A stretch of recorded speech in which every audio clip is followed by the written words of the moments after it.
Hi, welcome to Local Matters. I'm your host, Ken Moore. As you know, a big part of our economy in this area is agriculture.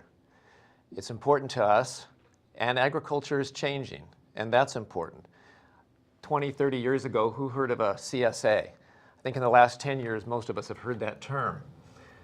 We have a new wave of people producing food in a new way, and I am happy to have one of those people on my show here today. Chrissie, Zaerpoor, welcome to the show. Thanks so much for being with me. My pleasure. Thanks so much for having me today. Chrissie, as the owner of Cuckoo Lawn Farms, I think one of the first questions people might be asking themselves is, where did you get that name, Cuckoo Lawn? That is a common question. It's kind of a double entendre, so there's two answers. My husband's name is Courage.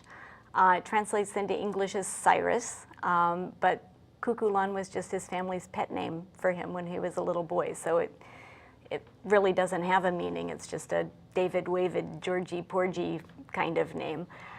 The way it became the farm name is even before I met Courage, I was interested in making mead, which is wine made from honey, and I know we'll talk about that a little later. But I was thinking for a long time that Cuchulainn, who is a fairly obscure Celtic literature character, would be kind of a cool guy to name a meadery after. So he's kind of a medieval cattle rustling, mead swilling, raping and pillaging kind of character.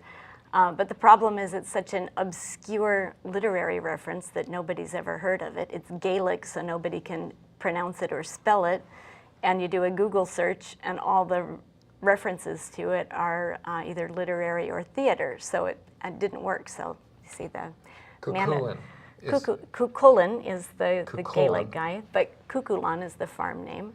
Okay. So the first time Courage's older brother called him Cuckoo Lawn, I almost fell out of my chair, and so that was how it became the farm name, and so the man of my dreams solved that problem for me too.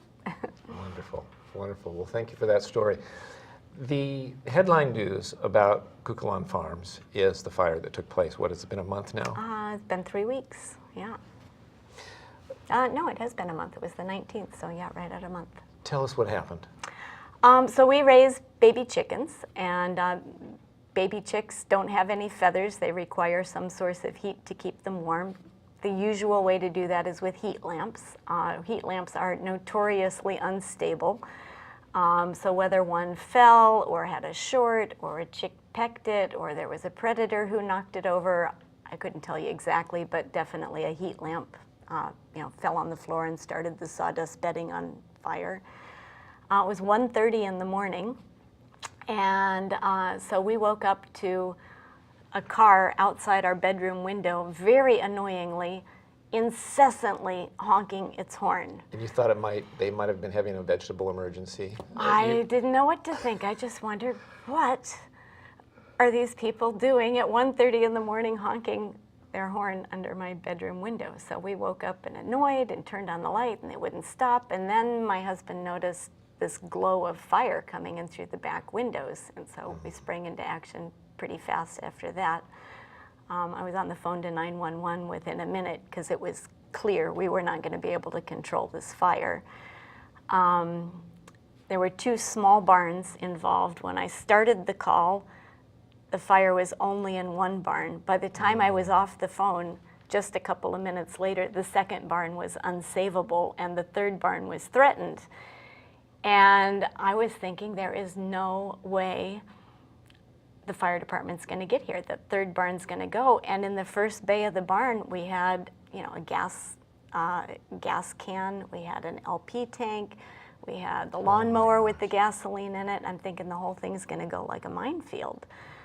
And the plastic was starting to melt off the side of the barn, and I mean, it was really, really close. And then the fire department pulled up, and I tell you, less than a minute after they were in the driveway, there was no longer an emergency. The valuable third barn was completely saved.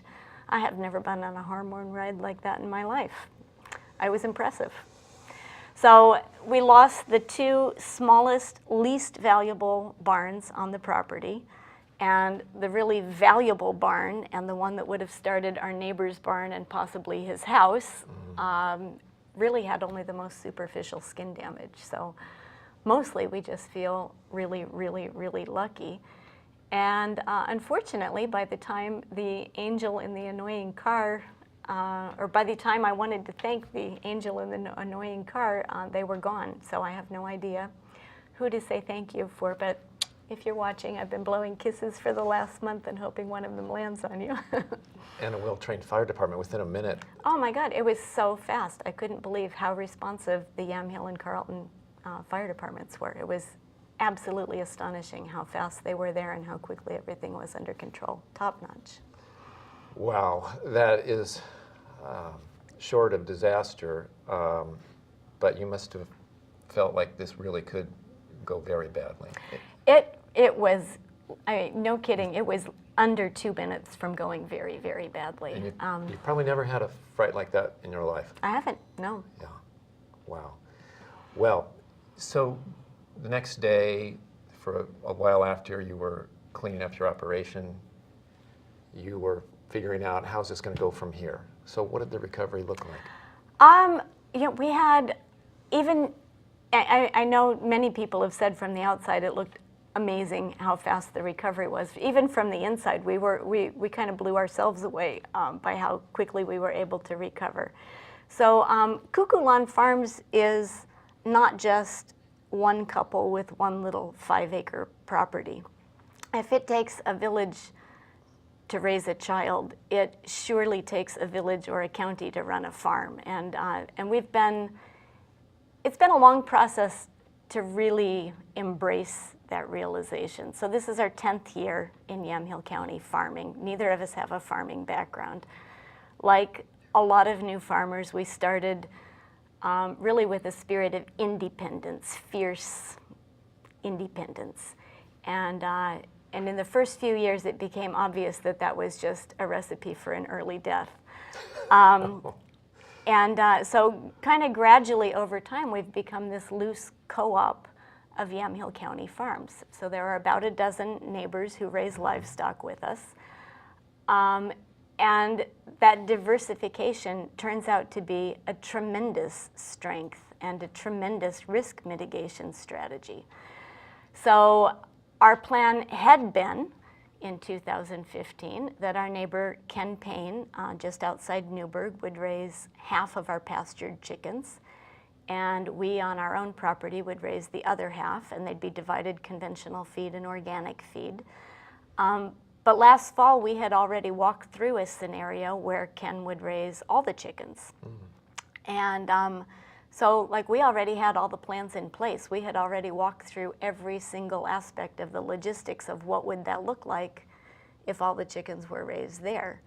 And so when we had the fire, kind of the next afternoon when we had our feet under ourselves again, we just called them and said, we had a fire last night. What would that look like if you raised all the chickens? And I don't know, within 2 hours, we had everything arranged, and we didn't even skip a week of receiving baby chicks. Wow, okay, so that tells us a lot about your operation, how you are diversified. You have how many acres? We own 5. It's a very small property. And yet you produce cows, chickens. Yeah, we do lambs. 100% grass-fed beef, 100% grass-fed lamb, 3 different pork options, pasture-raised or not.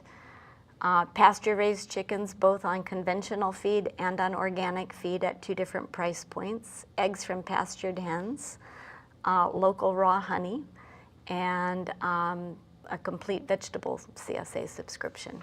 So the local farmers raise them to your standards, you buy them from them, and then what happens? And then we sell direct to consumers, almost exclusively. So we really are selling direct to maybe you or your neighbors, just individual families in Yamhill and Washington and Multnomah counties mostly. Let's talk a little bit about that, how it goes out of the county. I noticed that you are a big presence in the Hillsborough Farmers Market. Hillsdale for the Hillsdale. last 8 years, and Hillsborough this will actually be our first year at the Hillsborough-Arenco Station Market. Okay. And you also ship into Portland to restaurants? Not so much restaurants. No? Again, we're really mostly about individual families. We do have a few restaurant accounts, but mostly it's about getting food to individual families. You described once to me in our conversation how your operation is a black box that does what? Yeah, I think I told you, at the end of the day, Cuckoo Lawn Farms is a black box that moves money from Portland and Multnomah County into Yamhill County. So you're trucking produce? Yeah, so we're a cooperative, if you will, of Yamhill County livestock farmers and Yamhill County meat processors, producing beautifully raised meats, which there are a large number of people in Portland who are very eager to get their hands and teeth into, and that money comes right back into Yamhill County, and virtually all of it is spent in Yamhill County, which has turned out to be the most satisfying aspect of the whole operation for me. How so? So the majority of our costs are labor and direct livestock costs. So that money all goes directly to our 2 workers who both live in McMinnville, and to our neighbor farmers who are raising the livestock, many of whom are 3rd, 4th, 5th generation landowners in Yamhill County. And of course, they're respending the money locally in Yamhill as well. Chrissie, there's so many aspects of your farm I want to talk about. I just am dancing around on which ones we have time to talk about. There's a large marketing arm that you have that markets your produce out of the county. Then there's another piece where you have a farm on your, a store on your farm that never closes. Well, it's open every day. Open every day. Not every hour of every day, but every day, yes. And people come in that's unattended. Once you've been trained how to use this store, you come in and you purchase on your own, you pick what you want, and you pay for it with a credit card, I assume. Yeah, well said. And out you go. Yep. And it's open just like that. Now, people that have a CSA with you, a Community Sustainable Agricultural Account, are picking up what they've already paid for. Essentially. So our vegetable program is Friday pickups. We don't pick vegetables every day, but the CSA program is a Friday afternoon pickup at the farm. Many CSA programs will pack a box for you, and for many people the objection is not having control over what goes in the box, not being able to choose either the kind of vegetable or the quality of the vegetable that goes in the box. Our CSA is laid out market style, so we lay the vegetables out on the table and you choose your own. We allow swaps, so if you're allergic to nightshade family plants or you're afraid of kohlrabi, you don't have to take those things. You can take more of your favorites instead. And then we also encourage people to cut their own fresh herbs and cut their own fresh flowers included in the price. And because the pickup is in the store, then you also have the option to shop for other add-on things like eggs or fresh chickens or honey or other products that we have in the farm store. I have a confession to make. I am not a member of a CSA. And I want to talk about why not. Maybe that why not? Yeah. What are people afraid of? Yes, and that's why I'm afraid that I'm going to have more of those vegetables at the back of my fridge that I didn't quite get to.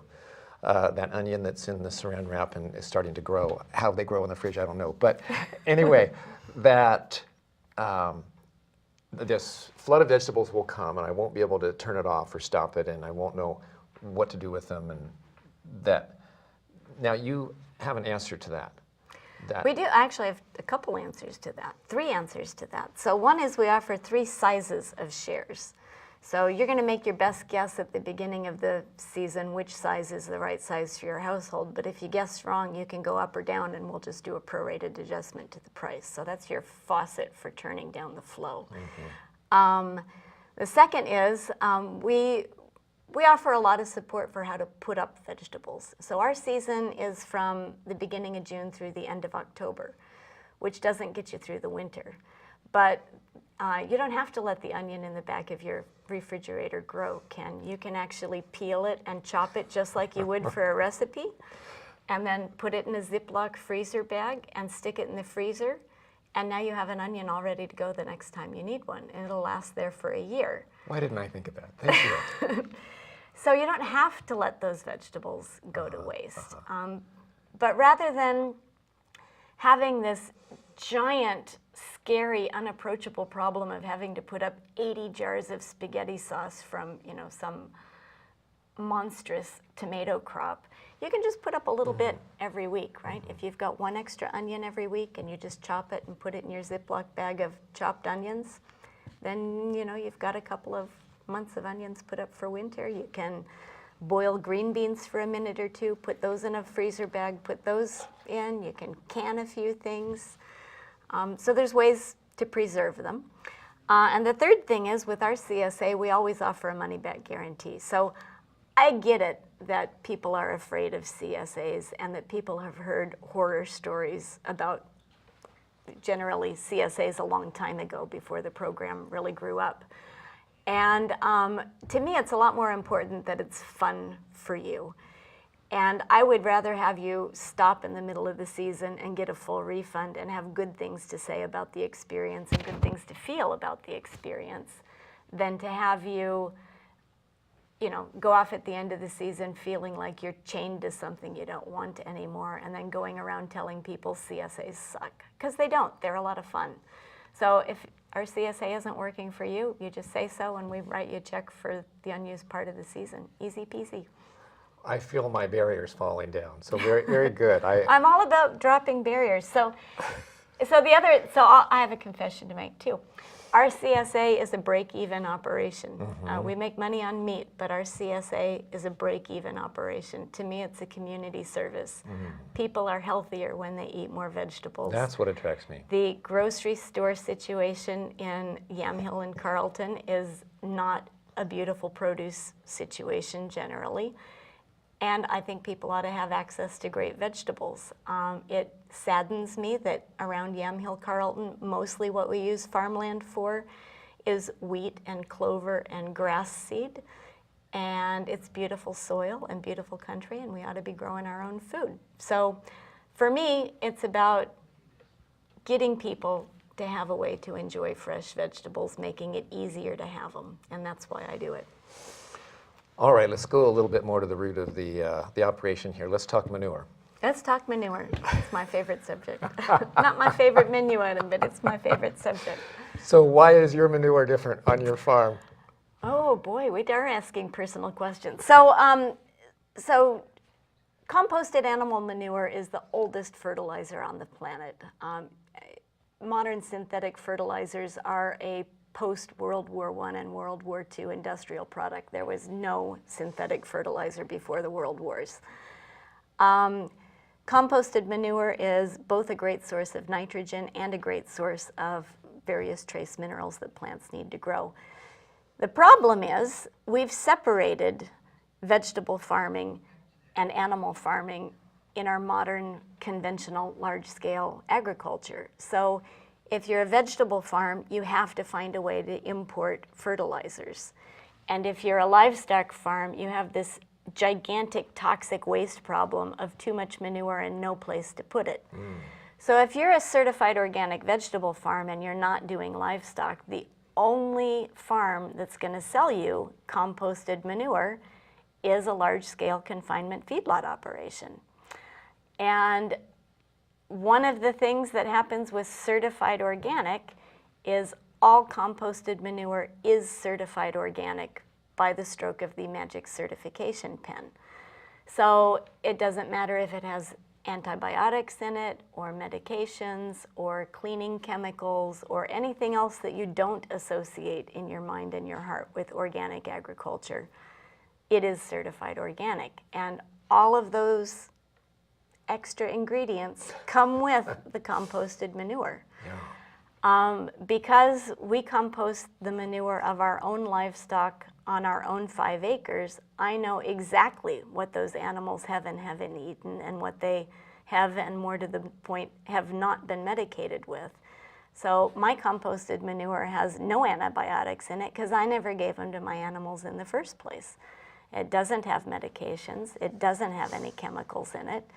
It does have a lot of trace minerals in it because my animals are well nourished and have their trace mineral blocks and their mineralized foods. So I have a much more nutrient-dense manure than you can or compost than you can produce in your backyard without all those animal products in it.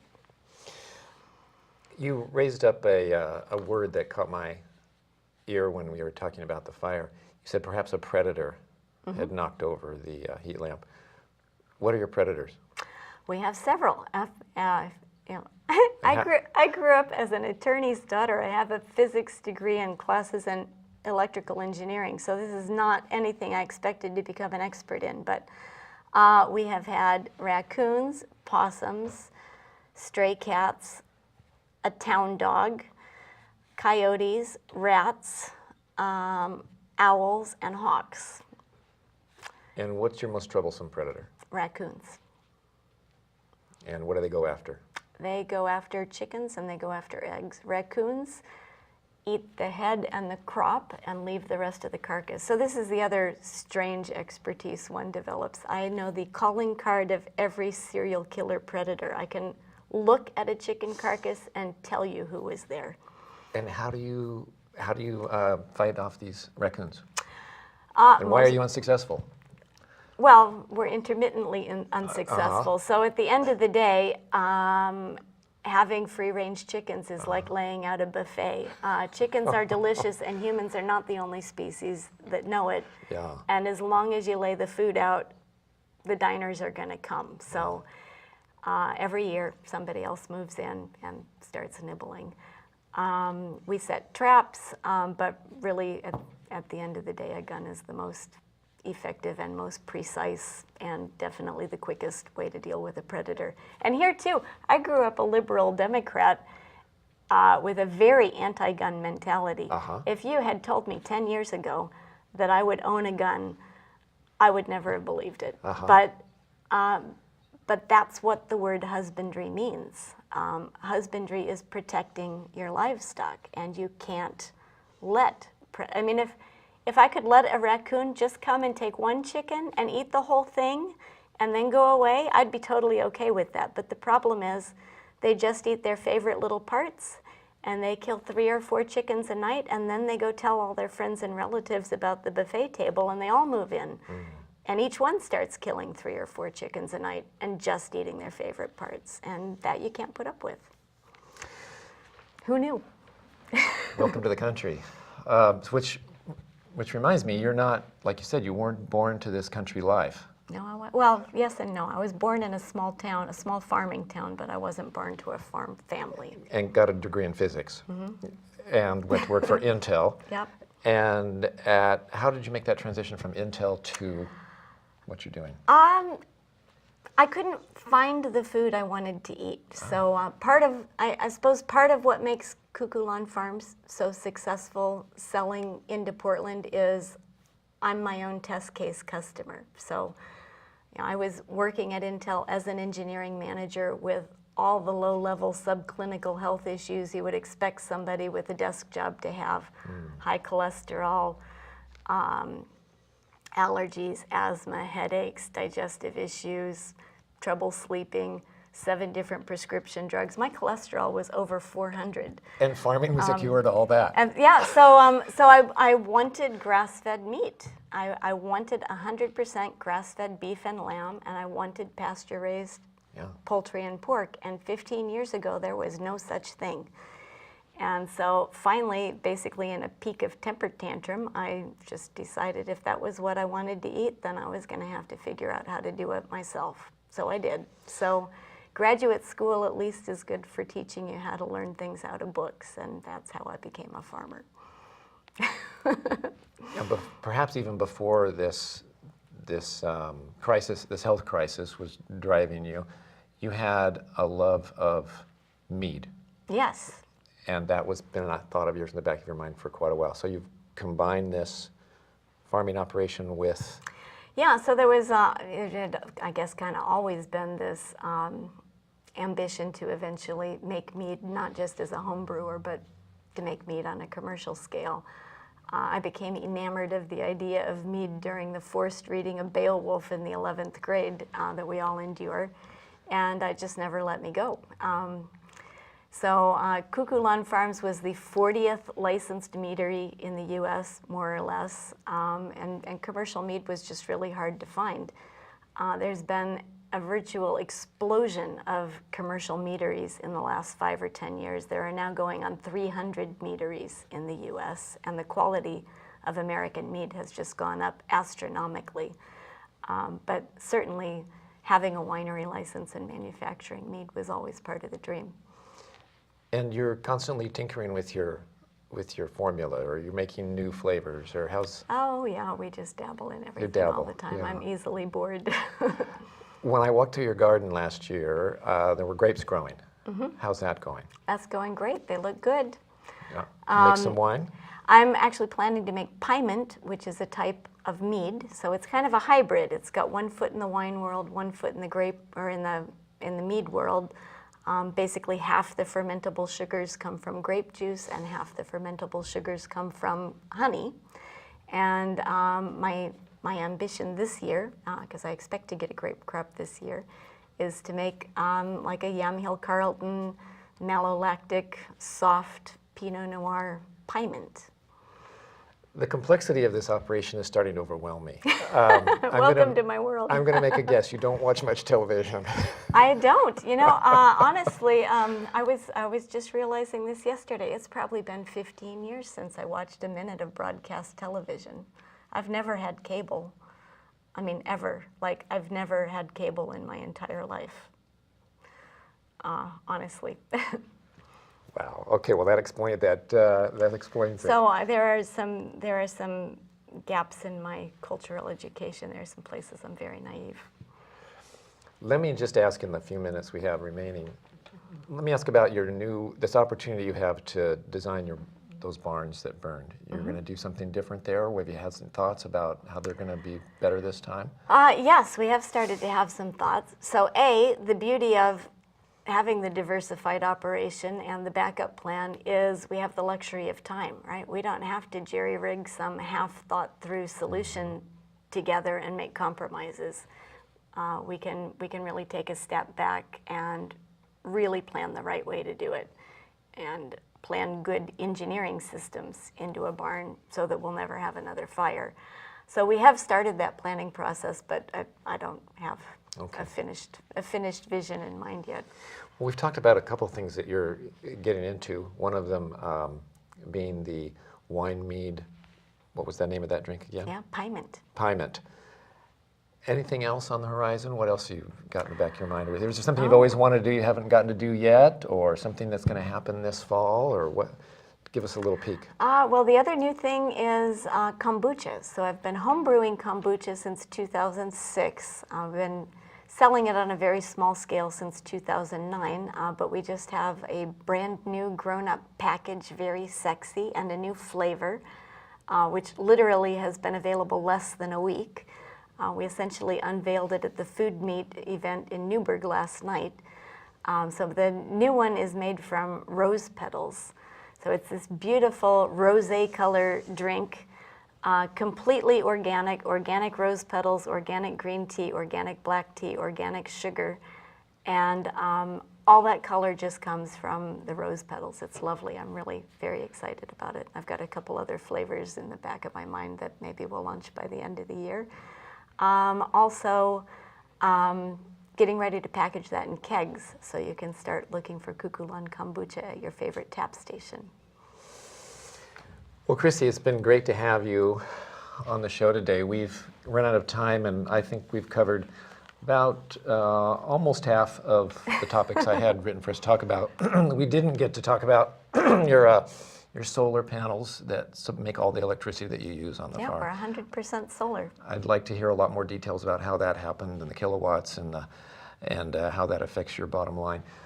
And we didn't talk about how the water that you use and some of your thoughts about well water versus river water versus the water that you use from the city. Mm-hmm. And so maybe you'll have you back again, and we'll talk about some of those subjects. All right. I'll look forward to talking electricity and water next time. All right. Thank you very much. Thanks so much for having me. And thank you for being with us today on Local Matters, and join us again for another great conversation.